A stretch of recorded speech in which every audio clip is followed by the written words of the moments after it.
There is no need to cut the garlic because it's already tiny.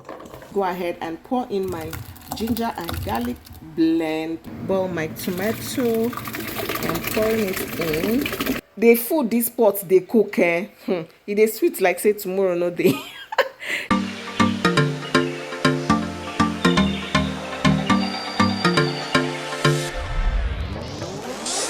Hey guys, quickly I just want to go and blend some pepper and tomatoes for stew for the house. I'll be showing you what my container of tomatoes, pepper, garlic, ginger looks like.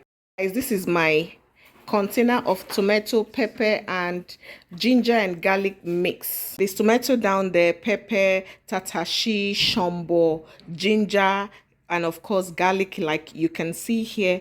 Yes, this is topper container where I buy my margarine for baking. So I keep the container and it comes in very handy. So yeah, this is it. It's quite much. This is how I prepare my tomatoes and I boil it and put in the freezer anytime I want to. Anytime I want to make stew, I just go ahead and pick one container and do the quantity of stew I like. Yeah guys, so this is it. We're heading out right away to go blend it, and yeah, let's go. Okay guys, so this is my new pot. I just got it, and how much did I buy it? I think it's 8,000 naira. So this is the pot I am going to use to boil my tomato and pouring it in. Jesus Christ, Jesus, oh God, oh guys, an emergency just happened right now. The pepper mix splashed into my eyes. It splashed into my eyes, and that's why I had to get these blocks.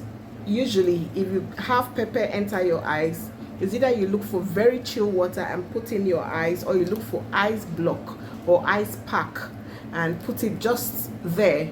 Before you know it, it's gone. It's gone guys. Oh my God, that's one of the kitchen accidents. Yeah, I'm fine now. This is the end of our tomato boiling. Look at how small and dried up it is right now. That very little water in the middle there does not make any difference. That's because if I continue boiling, it might get burnt. Okay, some people might ask why I am using this big pot to boil my tomatoes. Yes, I noticed that this particular pot does not burn tomatoes as fast as other pots that I have. Yeah, so that's, of course, that's the reason I decided to use it, and I thought the tomato was too plenty, so I didn't want it to boil and start spilling everywhere on the gas. So as you can see, after boiling the tomato, there is no trace of tomato being boiled on my gas cooker. So you see, that's the difference. Anytime you want to boil tomato, please use a bigger pot so that you don't mess up your kitchen and mess up your gas cooker, so you start cleaning. So here is the tomato paste. This is what that big jar or bucket of tomato could give me. The very last one over here, that one is the bottom pot, and I'm just going to use it for something very quick and easy. So this is it. I'll just go ahead and store them in the freezer and make use of it as I want. Actually, I do not like making stew and keeping in the freezer. I don't know, the taste gets to taste very different over time, so that's why I don't like making a lot of stew and putting in the freezer. So guys, that is it. That's my tomato paste. I would be preparing this at least 3 or 4 times, at least 3 times. All right, the next day. So guys, this is my ginger and garlic. There was no time for me to blend yesterday, so I am blending it today. I had washed it and put it in the fridge, so I'll just go ahead and cut it into bits so that it is easier to blend in the blender. All right, so I'm done washing. I'll go ahead and cut it into bits.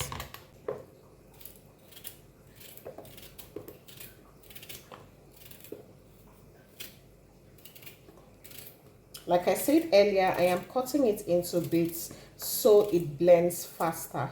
Another reason why I cut it is that, you know, ginger has some kind of strands in it. If you blend it this way, there's a likelihood that those strands may not blend properly. So I choose to cut it in bits so that when it blends nicely.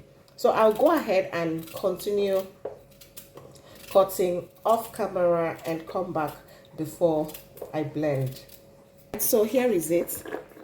I am done cutting it into bits. I'll just go ahead and put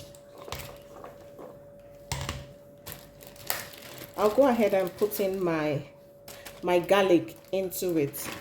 There is no need to cut the garlic because it's already tiny.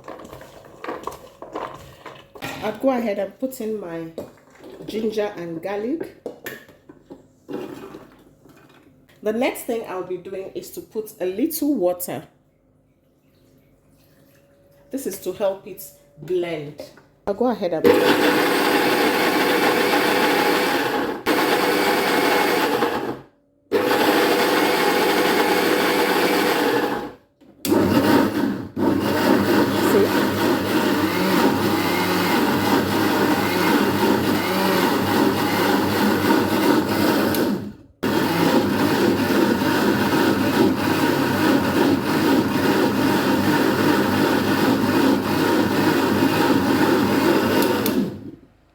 okay, let's see what it looks like now.